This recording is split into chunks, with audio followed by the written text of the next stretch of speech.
Aujourd'hui, on ne se retrouve pas pour 2 histoires, mais 3. Franchement, elles sont toutes aussi dérangeantes les unes que les autres. Et je peux même pas dire que j'en ai une préférée, parce que clairement, elles sont toutes au même niveau. Alors installe-toi bien avec un petit thé, un petit café, éteins la lumière et surtout écoute jusqu'au bout la fin de la vidéo. Car dans la toute première histoire, c'est une abonnée qui voulait juste analyser son sommeil à la base, mais elle a quand même découvert que quelqu'un s'introduisait chez elle. La deuxième, c'est un homme qui a loué un chalet à un prix cassé sur un site internet qui n'existait même pas, et c'est juste après qu'il s'est rendu compte qu'il n'était pas seul. Et dans la troisième, c'est une patiente qu'on pensait mais complètement inoffensive, mais qui a quand même séquestré son aide-soignant pour justement ne pas se retrouver seule. Alors on va tout de suite commencer par la toute première histoire. Elle voulait juste analyser son sommeil et elle a découvert qu'il s'introduisait chez elle. J'ai des problèmes de sommeil depuis plusieurs mois. Mon médecin voulait que je fasse des examens à l'hôpital, je sais avec des capteurs un peu partout, mais j'étais vraiment pas du tout à l'aise avec ça. Alors il m'a dit que je pouvais essayer de suivre mon sommeil avec une montre connectée un peu spécifique. Rien d'extraordinaire, ça me permettait d'avoir une idée de mes cycles, de ma respiration et surtout de détecter si je faisais de l'apnée. Donc j'en ai acheté une. Et j'ai aussi activé la fonction enregistrement audio pour entendre si je respirais bien ou si je faisais du bruit dans la nuit, comme des ronflements, etc. La première nuit, je dors plutôt bien. Le matin, j'écoute l'enregistrement et là, c'est super étrange. Au début, tout va bien, on m'entend dormir.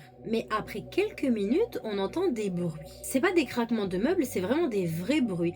Comme des pas dans mon salon, dans la cuisine, des chaises qu'on déplace. Et à un moment, on dirait même que quelqu'un ouvre le robinet de la cuisine. Je te jure qu'à ce moment-là, j'ai eu le cœur qui s'est serré. Mais j'ai essayé de rester assez rationnelle. Je me suis dit, ok, bon, c'est peut-être le vent ou les canalisations ou même un voisin qui fait trop de bruit. Les nuits suivantes, j'ai continué à enregistrer. Deuxième nuit, troisième, quatrième, rien. Un silence vraiment total. Alors j'ai fini par me dire que j'ai dû sûrement me faire un film. Mais la cinquième nuit, tout a changé. Quand j'écoutais l'enregistrement le matin, j'ai tout de suite reconnu le bruit de ma porte de chambre. Le petit craquement du bois, la poignée un peu usée, je la connais par cœur car c'est mon appartement. Et là, on l'entend s'ouvrir quand même assez doucement et puis quelques pas sur le parquet. Il y a quand même un silence qui dure plusieurs minutes et on entend même une respiration mais assez grave. Et juste avant la fin du fichier de l'enregistrement, on entend un bruit de tissu, comme si vraiment quelqu'un s'était assis sur le lit. La nuit suivante, je n'ai absolument pas dormi car j'étais complètement flippée. J'ai tout de suite vérifié dans l'appartement mais je n'ai rien trouvé. Alors j'ai acheté une petite caméra de surveillance que j'ai cachée sur ma table de chevet derrière quelques petits bouquins. Elle enregistrait automatiquement dès qu'elle détectait un mouvement et j'avais également une application sur mon téléphone pour voir les alertes. Les 2 premières nuits, il n'y a absolument rien. J'étais presque soulagée car je me suis dit que en fait j'étais juste devenue parano. Mais la 3e nuit, je vois une alerte à 3h28. Je clique dessus et là je te promets que j'en ai encore des frissons. On me voit dormir tranquillement et d'un coup ma porte elle s'ouvre, un homme rentre calmement. Il reste debout à côté de moi pendant plus de 20 minutes et puis après il décide de s'allonger sur le bord du lit. Mais il ne bouge pas pendant plus de 2 heures et il me regarde juste dormir. Vers à peu près 5h45, 6h du matin, il se lève, remet la couverture et s'en va comme si de rien n'était. Quand j'ai vu ça, j'ai clairement eu le souffle coupé. J'ai lâché mon téléphone, je tremblais, je ne savais même plus quoi faire. J'ai pris mon sac, mes papiers et je suis directement repartie chez mes parents. Le lendemain, j'ai tout montré à la police, les enregistrements, la vidéo, absolument tout. Et après une enquête, ils ont découvert que c'était le gardien de l'immeuble. Il avait un double des clés et apparemment il avait développé une obsession depuis mon arrivée. Il rentrait la nuit et vivait parfois même dans mon salon, il mangeait, il regardait la télé et plusieurs fois par semaine, il venait s'allonger à côté de moi sans même que je m'en rende compte. Il a bien évidemment été arrêté, mais moi depuis ce jour-là, je ne dors plus jamais sans lumière. Eh bien c'est terminé pour cette première anecdote abonnée et moralité de l'histoire, toujours enregistrer son sommeil. Pas pour savoir si tu ronfles, mais pour savoir plutôt si t'es vraiment seul dans ta chambre quand tu dors. Et en tout cas on va passer directement à la deuxième histoire. J'ai loué un chalet à prix cassé mais je n'étais pas seule. Je t'écris parce que je n'arrive toujours pas à tourner la page de ce que j'ai vécu. Et pourtant, c'est pas une histoire de fantôme ni un délire psychologique, c'est juste quelque chose d'humain mais de vraiment terrifiant. Tout a commencé après ma rupture. Ma femme m'a quittée après 10 ans de vie commune. Du jour au lendemain, elle est partie avec un collègue à elle et je me suis retrouvée seule dans un appartement complètement vide, sans envie, sans énergie, sans rien. J'avais besoin de disparaître un moment, de couper mon téléphone et de respirer loin de tout. Un soir, en scrollant sur Facebook, je tombe sur une pub pour un site de location de vacances. Il y avait une photo de chalet magnifique, perdu en pleine forêt, avec écrit dessus « moins 60% cette semaine ». Sur le coup, j'ai cliqué sans absolument pas du tout réfléchir. Le prix était vraiment ridicule pour une semaine, alors j'ai pas cherché plus loin et je me suis dit ok, et bah clairement c'est le signe qu'il me faut. C'était en France à plus de 6 heures de route de chez moi, un coin plutôt paumé, entouré de plein de sapins et clairement de brouillard parce qu'on était en hiver. Et j'étais également accompagnée de mon chien. Mon seul vrai compagnon à ce moment-là. Quand je suis arrivée, le chalet paraissait parfait. Un peu vieux, mais très très propre, avec une cheminée, du bois et vraiment un calme, mais des plus totales. Il y avait même une odeur de pain et d'humidité qui bizarrement m'a fait du bien. Et là, je me suis dit que je vais enfin souffler un peu. La première nuit, clairement, j'ai dormi comme un bébé. Mais la deuxième nuit, j'ai entendu des bruits de pas dehors. J'ai pas voulu psychoter tout de suite, je me suis dit que c'était juste des animaux. La troisième nuit, j'ai retrouvé la barrière du jardin ouverte. Et pourtant, je savais que je l'avais fermée. Il avait plu toute la nuit et j'ai clairement vu des traces de bottes dans la boue. Donc c'était pas des animaux, il n'y avait plus de doute, c'était bel et bien des bottes d'humains. À ce moment-là, j'ai senti mon estomac quand même se serrer. Tu sais, à ce moment-là où ton instinct comprend avant toi-même que quelque chose ne va pas. Mais j'ai quand même voulu rester rationnelle. J'ai tout verrouillé, j'ai gardé mon chien près de moi et je suis allée me coucher. Et puis il y a eu le quatrième soir. Il devait être à peu près 2 h du matin et mon chien d'un coup il s'est mis à grogner mais tout doucement. Ses poils étaient un peu hérissés, ses oreilles complètement dressées et ses yeux fixaient la porte d'entrée. Et là j'ai entendu des pas juste derrière la porte. Un pas et puis un autre, comme si quelqu'un faisait limite exprès de se faire entendre. J'ai coupé les lumières, j'ai pris ma lampe torche et mes mains tremblaient.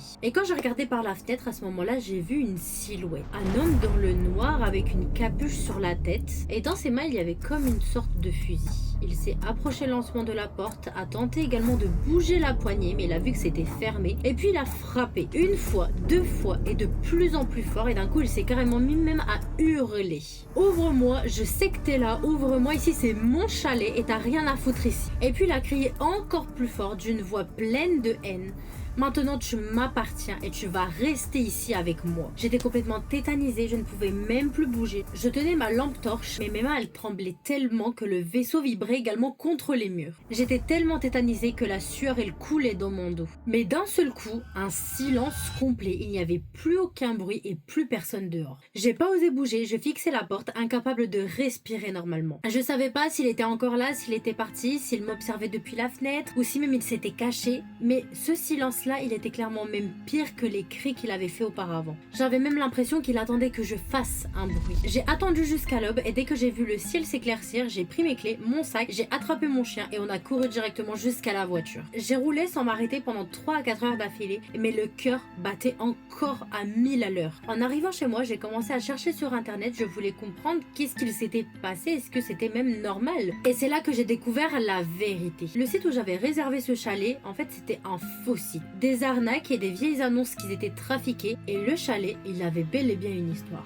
Depuis des années, plusieurs personnes avaient disparu justement dans cette forêt. Des campeurs, des couples, des promeneurs, un peu de tout, et toujours à la même période, début de l'automne. Et à chaque fois, personne n'avait jamais retrouvé le tueur. Donc c'est à ce moment-là que j'ai compris. Si mon chien n'avait pas aboyé cette nuit-là, et si je ne l'avais pas eu avec moi, je serais peut-être devenu le suivant sur leur liste. Depuis, je n'ai plus jamais réservé un bon plan sur internet, et à chaque fois que je vois une pub beaucoup trop belle pour être vraie, je me rappelle de cette phrase que le type hurlait dehors. Ici, c'est mon chalet. Et les amis, c'est la fin de cette deuxième anecdote abonnée. Donc, moralité de l'histoire, quand c'est trop beau pour être vrai, et bah clairement, c'est pas vrai. Alors clairement, avant de réserver un chalet à moins 60% sur une semaine complète, vérifie juste que c'est un vrai site, que c'est un vrai chalet et qu'il n'y a pas un tueur en fait dans les parages. En tout cas, merci pour ton anecdote et on va passer tout de suite à la troisième histoire. Ma patiente m'a séquestrée. Je suis aide-soignant à domicile. On m'envoie souvent chez des personnes âgées et complètement isolées. Et l'année dernière, on m'a affectée chez une dame de 85 ans. Appelons-la Madeleine. Elle avait tout perdu. Son fils dans un accident de voiture, sa fille qui s'était suicidée et également plus de mari, plus de famille, plus rien. Alors le service avait directement mis en place un roulement 24 heures sur 24. Il y avait toujours quelqu'un avec elle, jour et nuit. Moi je faisais les soirs de 17 heures à minuit. Au début tout allait très bien. Elle était douce, gentille, mais également un peu triste, ce que je pouvais comprendre. On parlait souvent, elle me racontait sa vie, ses souvenirs et franchement je m'étais clairement attachée à cette personne. Ça faisait presque 3 semaines que je venais tous les soirs et puis d'un seul coup en fait elle a commencé à changer. Au début c'était des petites phrases un peu de plus en plus étranges. Les autres ne me parlent pas autant que toi. Avec toi je me sens en sécurité. Et je prenais ça un peu pour de la reconnaissance au début, mais plus les jours passaient et plus ça devenait dérangeant. Elle devenait également de plus en plus tactile, elle posait sa main sur mon bras, sur mes genoux et un soir elle m'a dit: tu pourrais quand même vivre ici, tu sais, j'ai beaucoup de place pour toi. Je souriais, j'essayais de rester quand même très professionnelle, mais à l'intérieur, je me sentais très mal. Et puis un soir, tout a basculé. Il était 23h30, j'avais fini ma garde. Je rangeais mes affaires, je notais les soins qui avaient été faits et quand j'ai voulu partir, je me suis rendu compte que la porte ne s'ouvrait pas car elle était fermée à clé. J'ai regardé tout autour, j'ai cherché les clés mais absolument rien, elles étaient nulle part. Donc je lui ai tout simplement demandé: Madame, c'est vous qui avez pris les clés? Elle m'a regardé droit dans les yeux et elle m'a répondu calmement: oui, car je ne veux pas que tu partes. Au début, j'ai cru qu'elle plaisantait, mais non. Elle a sorti la clé de sa poche, elle l'a serrée tellement fort dans sa main, et puis elle m'a juste dit: j'ai annulé les autres gardes, ce soir tu restes avec moi. J'ai essayé de garder mon calme, je lui ai expliqué doucement que je ne pouvais pas, que c'était contre les règles, et là son regard a complètement changé, car elle m'a regardé mais d'un regard tellement froid et fixe, elle m'a juste dit une phrase: si tu sors, je me fais du mal et cette fois, ça sera clairement ta faute. Mon cœur s'est directement emballé, je me suis levée pour aller vers la porte et elle s'est dirigée vers la cuisine. J'ai entendu le tiroir du plan de travail s'ouvrir et puis le bruit d'un couteau qu'elle a tiré. Quand elle est revenue, elle tenait un grand couteau de cuisine à la main et elle ne tremblait même pas en le tenant. Elle le tenait très mal, un peu de travers, comme quelqu'un qui ne savait pas trop s'en servir. Mais dans ses yeux, il y avait quand même quelque chose et c'est ça qui était le plus flippant. Elle m'a dit: si tu tentes de sortir, je n'hésiterai pas. Et là j'ai senti la panique monter d'un coup, mais en même temps une partie de moi se disait: si je la brusque, elle est capable de se faire du mal. Alors j'ai pris sur moi et la seule réponse que je lui ai apportée, c'est: d'accord, je reste, mais est-ce que je peux juste aller aux toilettes? Elle a quand même réfléchi pendant 2 secondes, elle m'a juste répondu 5 minutes, pas plus. Mais c'était largement suffisant pour ce que je voulais faire. Donc je suis allée aux toilettes, j'ai fermé la porte, je me suis accroupie pour étouffer ma voix et j'ai pris mon téléphone, j'ai appelé discrètement le service d'urgence du centre et j'ai chuchoté: je suis bloquée, elle a un couteau, elle a annulé les gardes également qui étaient juste après moi, je ne peux plus partir. L'opératrice au bout du fil, elle m'a juste dit de rester quand même assez calme, de faire comme si de rien n'était et qu'ils allaient prévenir la police. Je tremblais, je me regardais dans le miroir, j'étais complètement blanc, trempée de sueur tellement j'avais peur, mais je suis ressortie très doucement, elle m'attendait toujours avec le couteau à la main. Dès qu'elle m'a vue, elle m'a dit: viens, on va monter se coucher tout de suite.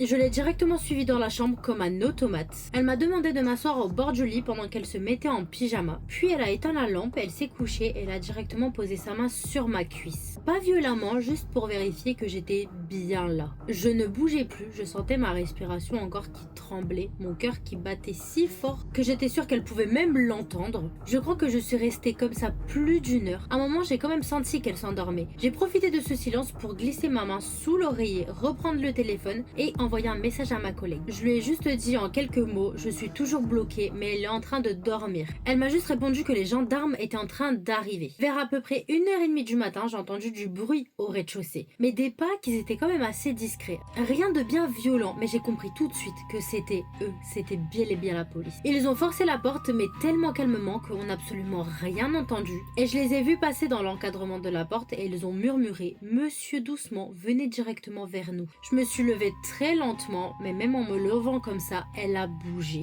Dès que j'ai enlevé sa main, elle a ouvert grand les yeux et elle m'a regardé avec un léger sourire. Mais pas un sourire gentil, mais plus un sourire démoniaque. Mais elle a quand même sorti d'une voix presque paisible: vous voyez, lui aussi, il veut me laisser toute seule, comme les autres. Ils l'ont emmené sans aucun incident, et moi j'ai attendu dehors, les jambes tremblantes, incapable de parler par rapport à tout ce qui venait de se passer. Le lendemain même, j'ai appris qu'elle l'avait déjà fait 2 fois avant moi. 2 autres soignants retenus comme ça, enfermés, menacés, mais personne n'avait jamais rien dit. Aujourd'hui, quand je fais une garde, je reste polie, professionnelle, mais je garde toujours les clés dans ma poche. Et quand un patient me dit de rester un peu plus longtemps, j'ai toujours ce petit frisson qui me rappelle cette dame, parce que à force d'être trop gentil et vouloir aider, j'ai fini par être enfermée. En tout cas les amis, c'était la fin de cette 3e anecdote abonnée. Merci à toi de nous avoir partagé ton histoire et on est très content pour toi que tout se soit bien terminé parce que clairement le pire aurait largement pu arriver. En tout cas c'est la fin de cette vidéo. Donc franchement si t'es là, c'est que clairement t'aimes bien ce genre d'histoire complètement folle. N'hésite pas à t'abonner pour ne pas louper les prochaines vidéos. Et si toi aussi t'as une petite histoire à raconter, n'hésite surtout pas à me l'écrire dans le formulaire car ce sera peut-être la prochaine vidéo.